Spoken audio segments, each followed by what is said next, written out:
अगला प्रश्न आपके सामने है दोस्तों, भारत में शासन करने वाले दिए गए शासकों का काल क्रमानुसार सही क्रम क्या है। यहाँ पर क्रम दिया गया है और आपको सही क्रम में व्यवस्थित करना है। शेरशाह सूरी, अकबर, अलाउद्दीन खिलजी, इल्तुतमिश, इन चारों में सही क्रम क्या है, पहले क्रम पर किसका शासनकाल था, आपको यह बताना है। विकल्प यहाँ पर ABCD करके दिया गया है। आप लोग बताइए यहाँ पर आपका राइट आंसर क्या हो जाएगा। जल्दी से आप लोग कमेंट करिए और कॉपी में इसका आंसर नोट करिए। फर्स्ट का आंसर क्या है आप लोग नोट करिए, उसके बाद हम आंसर बता रहे हैं। देखिए दोस्तों, यहाँ पर आपको बताया जाएगा कि सही क्रम क्या है। सही क्रम यहाँ पर देखिए, पहले आपका इल्तुतमिश का शासनकाल आता है। इल्तुतमिश का समय दोस्तों 1211 से लेकर 1236 ईस्वी तक है और ये गुलाम वंश का शासक है। पहला काल इसका है। इसके बाद इस क्रम में आता है अलाउद्दीन खिलजी का नाम। अलाउद्दीन खिलजी का शासनकाल दोस्तों 1296 से लेकर 1316 है और यह खिलजी वंश का शासक है।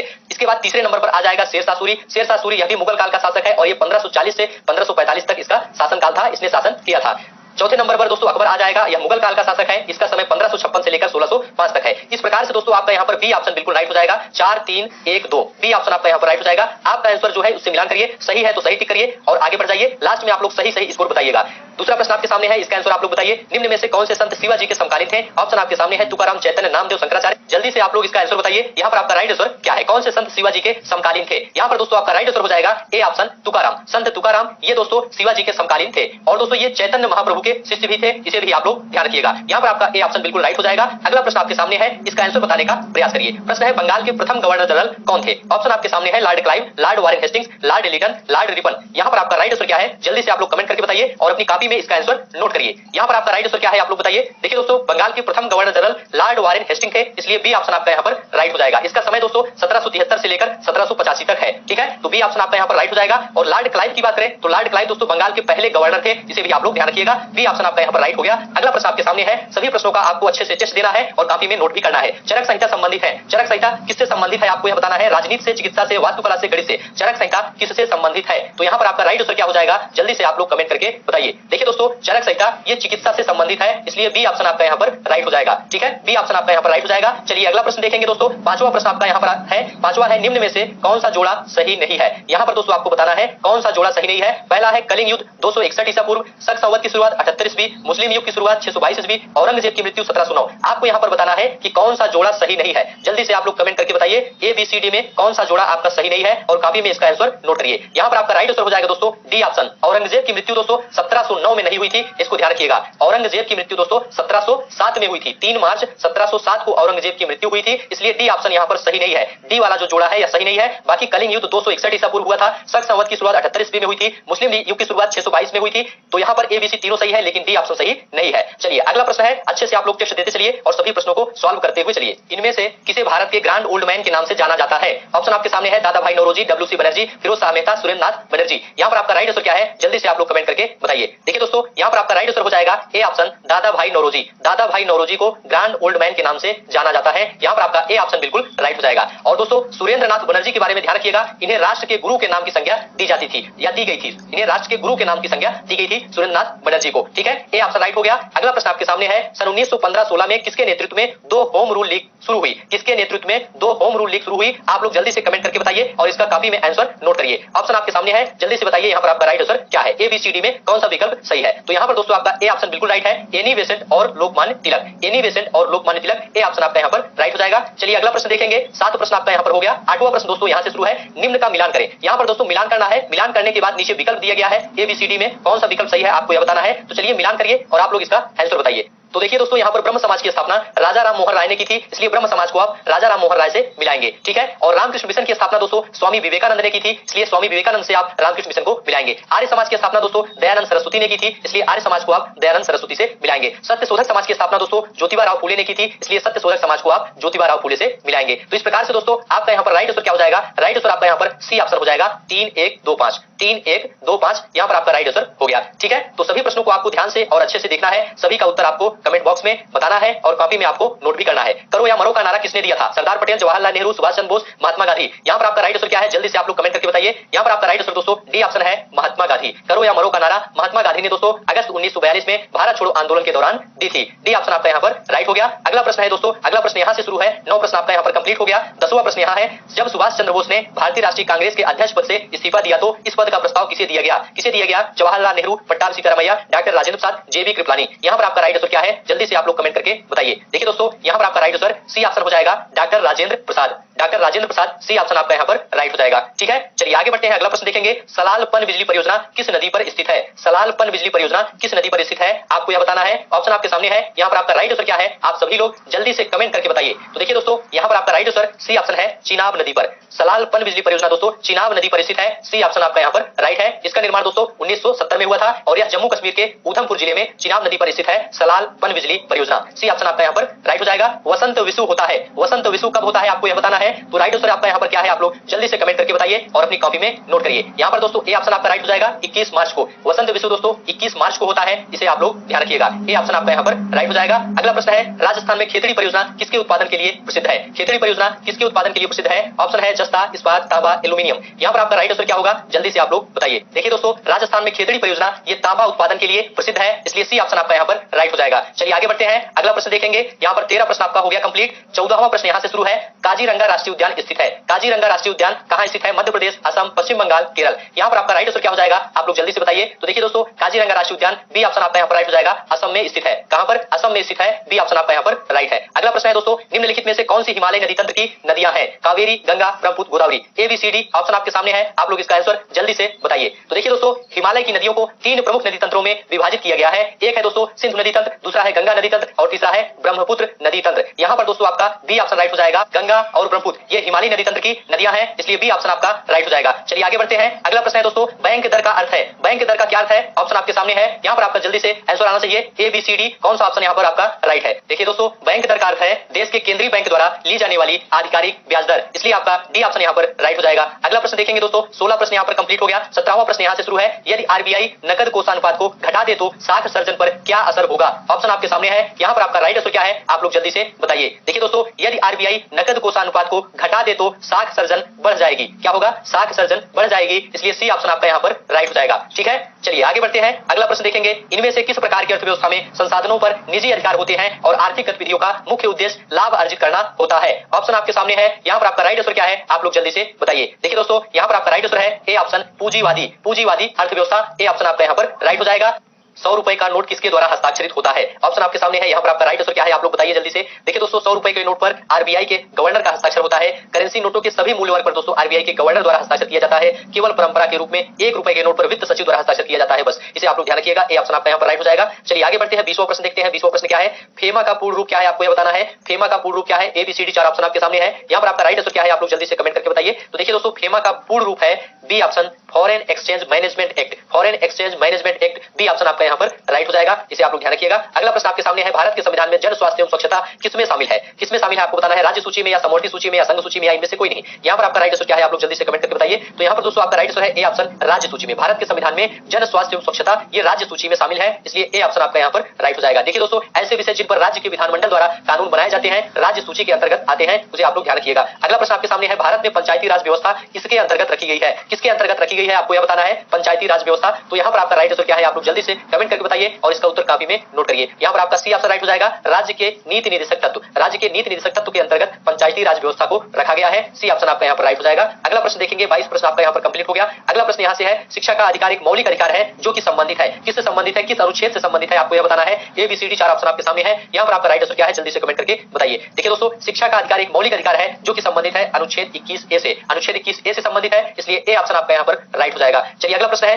निम्न में से किसने संविधान सभा में उद्देश्य प्रस्ताव रखा? किसने संविधान सभा में उद्देश्य प्रस्ताव रखा, आपको यह बताना है। ऑप्शन आपके सामने है, यहाँ पर आपका राइट आंसर क्या है। देखिए दोस्तों, संविधान सभा में उद्देश्य प्रस्ताव जवाहरलाल नेहरू ने रखा था, इसलिए ए ऑप्शन आपका यहाँ पर राइट हो जाएगा। अगला प्रश्न आपके सामने है, भारतीय संविधान के किस अनुच्छेद में अल्पसंख्यकों के हित निहित है? किस अनुच्छेद में अल्पसंख्यकों के हित निहित है, आपको यह बताना है। ऑप्शन आपके सामने है, यहाँ पर आपका राइट आंसर क्या है, जल्दी से आप लोग कमेंट करके बताइए। तो देखिए दोस्तों, यहाँ पर आपका राइट आंसर हो जाएगा सी ऑप्शन, अनुच्छेद 29 में अल्पसंख्यकों के हित निहित है, इसलिए सी ऑप्शन आपका यहाँ पर राइट हो जाएगा। और अनुच्छेद 24 की बात करें दोस्तों, तो इसमें कारखानों आदि में बालकों के नियोजन का प्रतिबंध शामिल है, इसे आप लोग ध्यान रखिएगा। ठोस चालक में धारावाहक होते हैं, ठोस चालक में धारावाहक कौन होते हैं? प्रोटॉन, न्यूट्रॉन, मुक्त इलेक्ट्रॉन या इनमें से कोई नहीं। यहाँ पर आपका राइट आंसर क्या है, आप लोग जल्दी से कमेंट करके बताइए। देखिए दोस्तों, ठोस चालकों में बड़ी संख्या में मुक्त इलेक्ट्रॉन होते हैं, इसलिए सी ऑप्शन आपका यहाँ पर राइट हो जाएगा, मुक्त इलेक्ट्रॉन। चलिए अगला प्रश्न देखेंगे, यहाँ से 27वां प्रश्न शुरू है, प्रकाश वर्ष किसके मापन की इकाई है? सभी प्रश्नों का उत्तर आप लोग देते चलिए। प्रकाश वर्ष किसके मापन की इकाई है? ABCD 4 ऑप्शन है, यहाँ पर आपका राइट आंसर क्या है, आप लोग जल्दी से कमेंट करके बताइए और कॉपी में इसका आंसर नोट करिए। देखिए दोस्तों, एक वर्ष में निर्वात में प्रकाश द्वारा चली गई दूरी दूरी प्रकाश वर्ष कहलाती है। यानी प्रकाश वर्ष किसके मापन की इकाई है? तो एक वर्ष में निर्वात में प्रकाश द्वारा चली गई दूरी के मापन की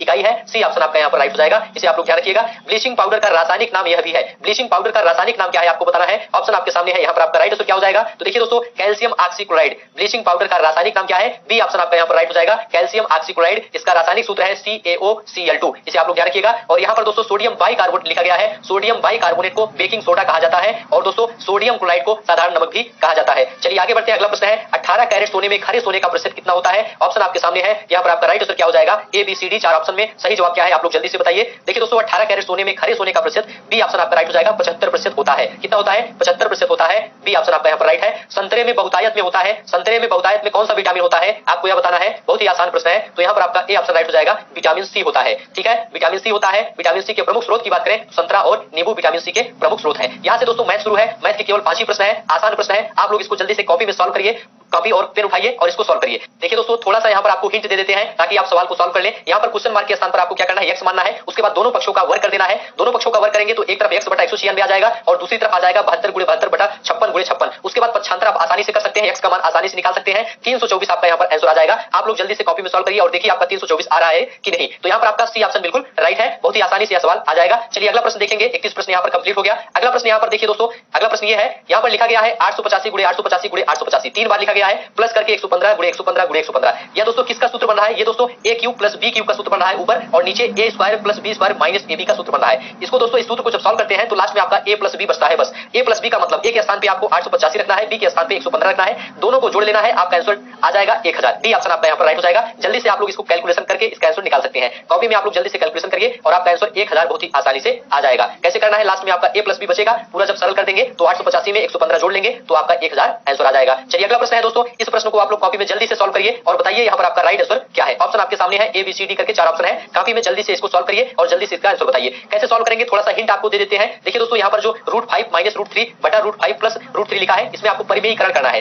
किससे परिमेयीकरण करेंगे? आपको इसमें गुणा करना है। किससे गुणा करना है? √5 माइनस √3 से ऊपर नीचे दोनों गुणा करना है। ठीक है, √5 माइनस √3 से ऊपर नीचे दोनों गुणा करना है। तो ऊपर आपका क्या बचेगा? ऊपर आपका दोस्तों √5 माइनस √3 का होल स्क्वायर बचेगा और नीचे √5 का स्क्वायर माइनस √3 का स्क्वायर बचेगा। और जब सरल कर देंगे दोस्तों तो आपका 4 माइनस √15 बचेगा। बी ऑप्शन आपका यहाँ पर राइट हो जाएगा। जल्दी से आप लोग कॉपी में इसे सॉल्व कर लीजिए और आंसर आप लोग आसानी से मिला सकते हैं। 4 माइनस √15 आपका यहाँ पर आंसर आ जाएगा, 4 माइनस √15 आपका यहाँ पर आंसर आ जाएगा। बी ऑप्शन आपका यहाँ पर राइट हो जाएगा। अगला प्रश्न है, इसे भी जल्दी से कॉपी में सॉल्व करिए और इसका आंसर आप लोग बताइए। यहाँ पर आपका राइट आंसर क्या हो जाएगा। प्रश्न है दोस्तों, टीवी सेट का मूल्य 30% घटाने पर उसकी बिक्री 20% बढ़ गई, दुकानदार की आय पर उसका क्या प्रभाव पड़ेगा? दोस्तों ये एक सूत्र पर लगता है। सूत्र है -x + y - xy बटा 100। -x के स्थान पर 30 रखेंगे और +y के स्थान पर 20 रखेंगे। उसके बाद फिर -x के स्थान पर 30 और y के स्थान पर 20 और बटा 100। इस प्रकार से आप सॉल्व करेंगे तो आपका यहाँ पर -16 आ जाएगा आंसर। -16 का मतलब क्या होता है? 16% घटी। यहाँ पर आपका डी ऑप्शन बिल्कुल राइट हो जाएगा। बहुत ही आसानी से इस सवाल को आप सॉल्व कर सकते हैं। सूत्र है दोस्तों -x + y - xy बटा 100। x के स्थान पर आपको 30 रखना है, y के स्थान पर आपको 20 रखना है। उसके बाद आपका आंसर -16 आ जाएगा। -16 का मतलब 16% घटी।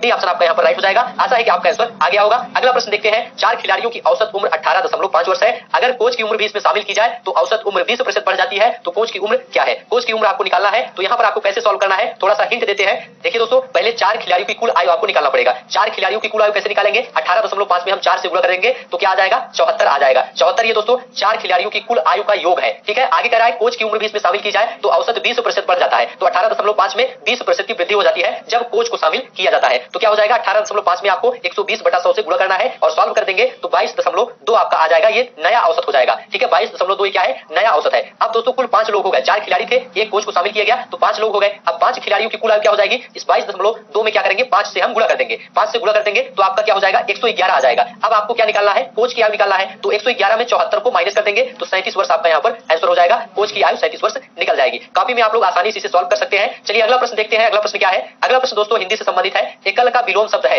एकल का विलोम शब्द क्या है आपको ये बताना है। ऑप्शन आपके सामने है। यहाँ पर आपका राइट आंसर क्या है आप लोग बताइए। देखिए दोस्तों, एकल शब्द का अर्थ होता है अकेला। इसका विलोम शब्द दोस्तों बहुल होता है। क्या होता है? बहुल होता है। ए ऑप्शन आपका यहाँ पर राइट हो जाएगा। अगला प्रश्न देखेंगे। सभी प्रश्न ध्यान से देखते चलिए, कॉपी में इसका आंसर नोट करते चलिए और कमेंट बॉक्स में बताते हुए चलिए। दर्प का पर्यायवाची कौन सा है? यहाँ पर आपको दर्प का पर्यायवाची बताना है। तो देखिए दोस्तों, दर्प शब्द का अर्थ होता है मद या घमंड। इसका सही पर्यायवाची शब्द अहंकार होता है। क्या होता है? अहंकार होता है दर्प का पर्यायवाची। बी ऑप्शन आपका यहाँ पर राइट हो जाएगा। चलिए आगे बढ़ते हैं। मन को हरने वाला वाक्य के लिए नीचे दिए गए विकल्प में से एक शब्द चुनिए। मन को हरने वाला वाक्य के लिए नीचे दिए गए विकल्प में से एक शब्द आपको चुनना है। तो यहाँ पर आपका राइट आंसर क्या हो जाएगा? यहाँ पर आपका बी ऑप्शन राइट हो जाएगा, मनोहर। जो व्यक्ति मन को हर लेता है दोस्तों उसे मनोहर कहा जाता है। मन को पीड़ा पहुंचाने वाले को मर्मांतक कहा जाता है। इसे भी आप लोग याद रखिएगा, ठीक है। चलिए आगे बढ़ते हैं। गागर में सागर भरना मुहावरे का अर्थ लिखिए। गागर में सागर भरना मुहावरे का अर्थ क्या है आप लोग जल्दी से बताइए। देखिए दोस्तों, गागर में सागर भरना इसका अर्थ होता है थोड़े शब्दों में अधिक कहना। क्या होता है? थोड़े में बहुत कहना। बी ऑप्शन आपका यहाँ पर राइट हो जाएगा। अगला प्रश्न है शुद्ध वर्तनी का चयन कीजिए। यहाँ पर आपको शुद्ध वर्तनी का चयन करना है। तो यहाँ पर आपका राइट आंसर हो जाएगा सी ऑप्शन, महत्वाकांक्षा जो लिखा है सी ऑप्शन वाला, यह बिल्कुल शुद्ध है, ठीक है। आगे दोस्तों यहाँ से अंग्रेजी आपका शुरू है। अंग्रेजी से केवल 5 प्रश्न ही पूछा जाता है। तो चलिए अंग्रेजी को देख लेते हैं। ये पहले पैराग्राफ को देख लेते हैं, उसके बाद प्रश्नों को सॉल्व करते हैं। पैराग्राफ आप लोग यहाँ से पढ़ सकते हैं। Nehru was a many sided personality, he enjoyed reading and writing books as much as he enjoyed fighting political and social evils. यहाँ से आप लोग पूरा पैराग्राफ पढ़ लीजिए ध्यान से। अब चलते हैं इसके बाद सीधा प्रश्न को देखते हैं, प्रश्न में क्या पूछा गया है। तो चलिए प्रश्न को देखते हैं क्या पूछा गया है। तो पहला प्रश्न है दोस्तों, ए मेनी साइडेड पर्सनालिटी मींस, ए मेनी साइडेड पर्सनालिटी का मतलब क्या होता है आपको यह बताना है। तो इसका मतलब होता है a person having varied interest,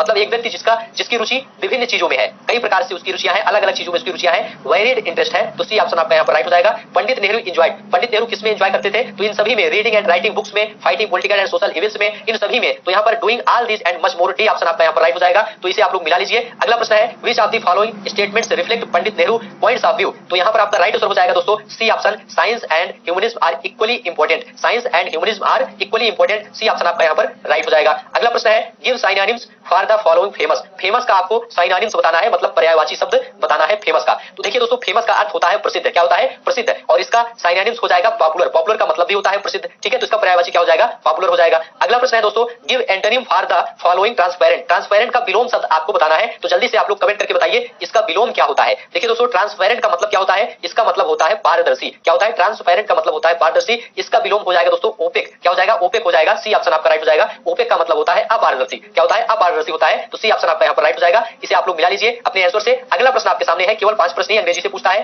दिए गए विकल्पों में से संबंधित शब्द का चयन कीजिए। यहाँ से रीजनिंग के प्रश्न शुरू है। तो यहाँ पर दोस्तों पक्षी विज्ञानी और पक्षी का जो संबंध है वही संबंध नृविज्ञानी और दूसरे का क्या संबंध है आपको यही बताना है। तो देखिए दोस्तों, जिस प्रकार पक्षी विज्ञानी पक्षियों का अध्ययन करते हैं उसी प्रकार नृविज्ञानियों का कार्य मानवों का अध्ययन करना होता है। इसलिए आपका यहाँ पर सी ऑप्शन बिल्कुल राइट हो जाएगा। तो सी ऑप्शन से आप इसका मिलान करेंगे। आप लोग नोट कर सकते हैं आंसर और कमेंट बॉक्स में बताते हुए चलिए अगला प्रश्न देखेंगे। दोस्तों उस शब्द का चयन कीजिए जो समूह के बाकी शब्दों से मेल नहीं रखता है।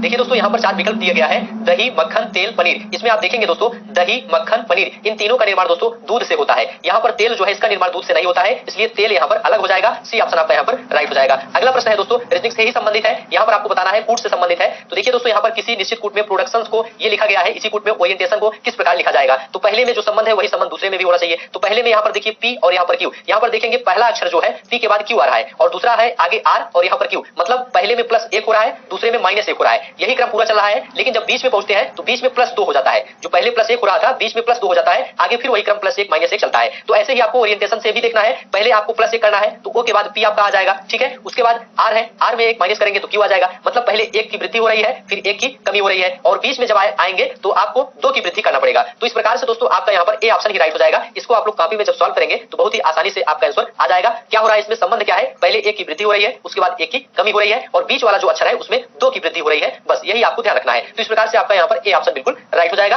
अगला प्रश्न है दोस्तों, रीता की ओर इशारा करते हुए निखिल ने कहा मैं उनकी माँ के पुत्र का इकलौता पुत्र हूँ। मैं उनकी माँ के पुत्र का इकलौता पुत्र हूँ। रीता निखिल से किस प्रकार संबंधित है? आप लोग जल्दी से डायग्राम बनाकर रफ में इसको सॉल्व करिए और जल्दी से आंसर कमेंट बॉक्स में बताइए। बुआ, भतीजी, माँ, चचेरी बहन, इसमें से आपका राइट आंसर क्या है आप लोग जल्दी से कमेंट करके बताइए। तो देखिए दोस्तों, यहाँ पर आपका राइट आंसर हो जाएगा ए ऑप्शन बुआ। यहाँ पर बुआ आपका राइट हो जाएगा। ए ऑप्शन आपका यहाँ पर बिल्कुल राइट है। ए ऑप्शन को आप कॉपी में नोट कर लीजिए या फिर कमेंट बॉक्स में जल्दी से बताइए। चलिए आगे बढ़ते हैं। यदि किसी वर्ष में 25 अगस्त को गुरुवार है तो उसी महीने में सोमवार की संख्या क्या है आपको यह बताना है। अगस्त महीने में कितने सोमवार होंगे आपको यह बताना है। यदि 25 अगस्त को गुरुवार है तो देखिए दोस्तों, अगर 25 अगस्त को गुरुवार है तो 22 अगस्त को सोमवार होगा। इसको ध्यान रखिएगा। अगर 22 अगस्त को सोमवार है तो 29 अगस्त को भी सोमवार होगा और 15 अगस्त को भी सोमवार होगा, 8 अगस्त को भी सोमवार होगा और 1 अगस्त को भी सोमवार होगा। इस प्रकार से कुल 5 सोमवार होंगे अगस्त महीने में। सी ऑप्शन आपका यहाँ पर राइट हो जाएगा। आप लोग आंसर